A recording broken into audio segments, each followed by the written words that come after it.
Hey, podcast world. Welcome to a premiere edition, if you will, of FNO News, which is a new little side podcast hustle that we're doing to share news that people in the InsurTech ecosystem would like to share with our community about events or something that's going on or an announcement or what have you.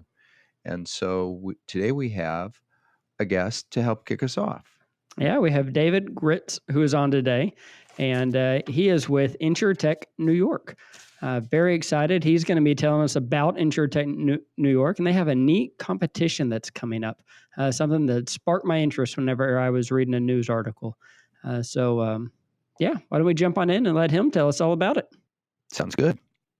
Without further ado, here is our premiere of FNO News with David Gritz from InsurTech New York. Hi, everybody. Thank you so much for tuning in today. Very excited that everybody could be here, and we have a great guest with us, David Gritz of InsurTech New York. Welcome to the podcast, David.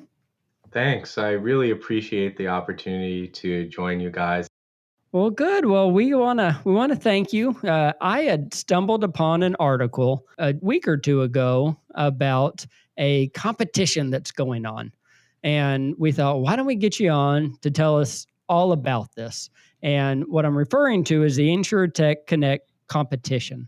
So, David, I want to see if you could spend just a little bit of time telling us what is InsurTech New York, and let's start there. Sure. So InsurTech New York is a community-based organization that supports the New York metro area, the InsurTechs, the insurance carriers, brokers, investors, and solution providers in that community. And really, our mission has four pieces to it. So the first is to attract the very best talent to insurance. Insurance is one of those industries where a lot of people, when they're a kid, they don't think, hey, I want to be in insurance. They think, I want to be a firefighter or an astronaut. So we hope that as young as we can start, we can educate people about the benefits of being in InsurTech and being in the insurance industry. The second area is improving the regulatory environment.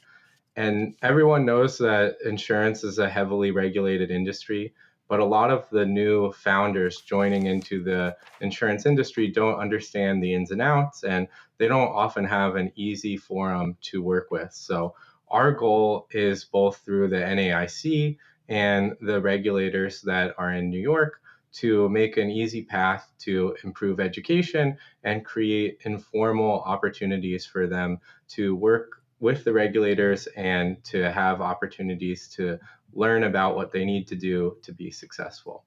The last two areas are really purely focused on InsurTechs.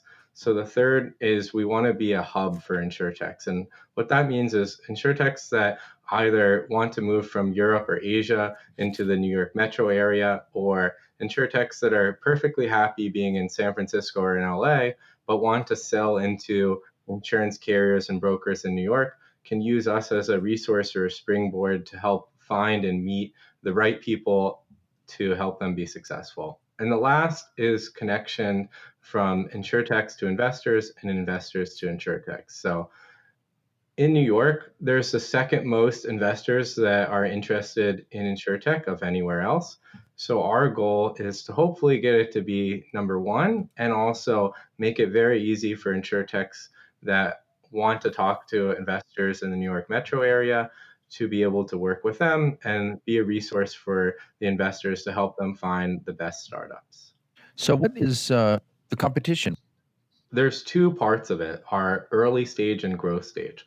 So the competition for early stage is the most investable InsurTech.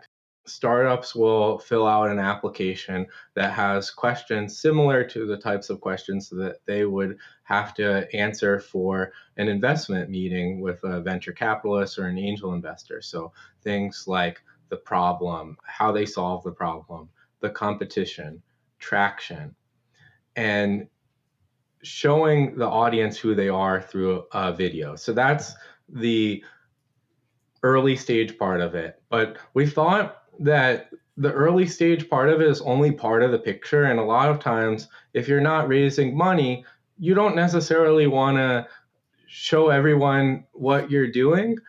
You want to focus on finding customers or finding a way to grow your business. So that's why we created the growth stage track. So that's for companies that are further along, that have at least 500,000 in revenue.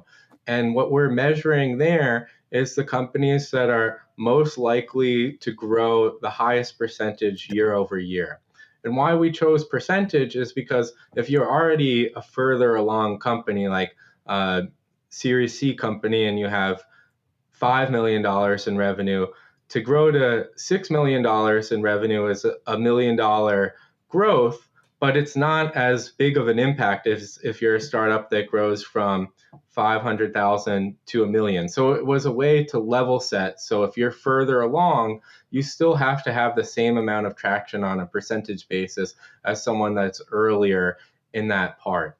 And the idea behind this growth stage and how it could really benefit the startups is it gives them an opportunity to demo their product if they make it to our top 10, or in the early part of the process, we did our very best to pick judges that are actively considering proof of concepts, pilots, or commercial applications that they want to implement in their organizations. So the startups that present, not only will they get a benefit if they make it to the finals, but they'll also get a benefit by just the reviewing process. So that led to my next question. And who are the judges, and what are they looking for? Yeah, so we have a good mix of judges.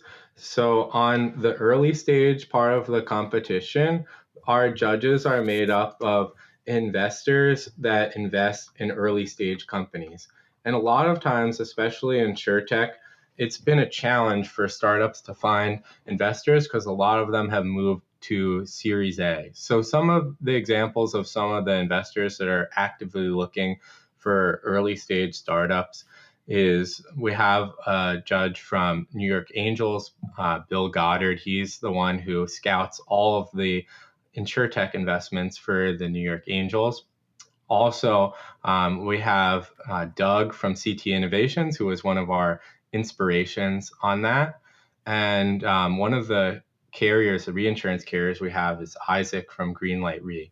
There's a few other judges that we have. And then on the later stage part of the competition, we have carriers and brokers. So we have Adam from NFP Ventures, and we have Andrew from Transamerica. And on the far end side of things, the capital market side of things, we have Vikas from Hudson Structured. So we have really the whole segment covered from the really early stage to far along. I would imagine that the winner of it is getting investments or moving your business forward, but you also have a second prize. I would say it's a second prize. I think the first prize is bettering their company, getting the investments, getting the exposure, which is huge. But what is the other prize that you're offering out there? Yeah, so we've created a prize pool in value of about 300,000, and that's kind of split up between first, second, and third in each of the tracks. And what we did is we thought about what is everything Sure. that the startups need to be successful, whether they're in early stage or they're growing. So some of the things that we've gotten together for the prize pool include legal services. So we've went out and found the law firms that do the very best work with InsurTechs and had them to offer some time. There's PR agencies, and it's funny. One of the InsurTechs that I've been talking to has said, "Hey, it's really difficult to find PR agencies that understand insurance because they have to spend all the time teaching. Wouldn't it be great if I knew what PR agencies knew about insurance?" So there's a few PR agencies that we're working with.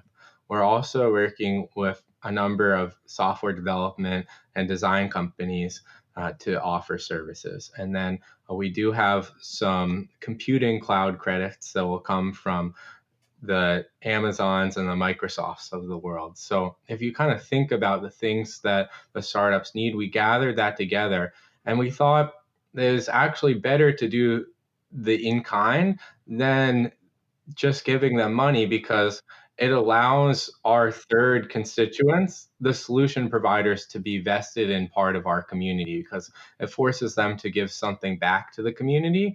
And also, we do a lot of the legwork for the startups to help them find and vet the best people. And it seems like you're still accepting applications up until February 7th. Is that right?